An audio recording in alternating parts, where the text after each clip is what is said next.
This is Next Shift Snap. Quick cases, rapid lesson, ready for your next shift.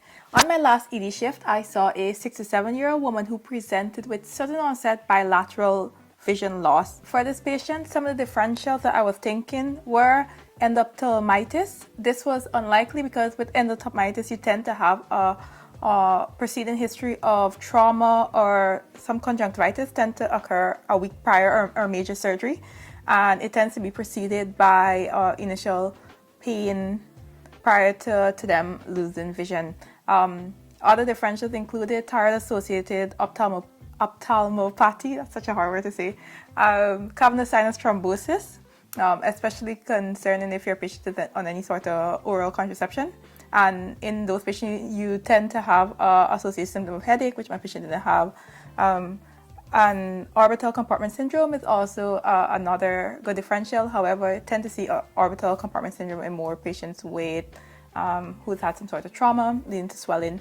Also, there is non-arrhythmic ischemic optic neuropathy. Again, this was ruled out. Examination of the retina was normal. So I activated two pathways for this patient. One being the ophthalmologist on call was called in to do a slit lamp examination. And two, I also activated the stroke team. When the stroke team came, they actually told me that you cannot get bilateral vision loss as a presentation of stroke. And today I just wanted to challenge that because that is not true.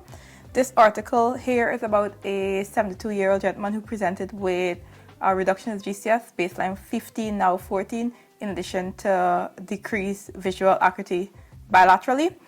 He initially had a CT head, which was normal, and then he had CT angiogram, which showed an internal artery stenosis, but surprisingly showed a normal vertibacillar system. However, due to his ongoing visual issues, the following day he had an MRI scan, and that's when they showed a bilateral occipital lobe infarct. So just a quick lesson that with stroke, yes, it can present with painless bilateral vision loss in patients who present with a normal ophthalmology examination, and especially like sudden onset of symptoms. You should think of this as a differential, and just know that a CT head, a plain CT head, is not enough to diagnose such a disorder, and we should have a high degree of suspicion. Okay team, stay sharp, save lives, subscribe for more high yield clinical skills every week.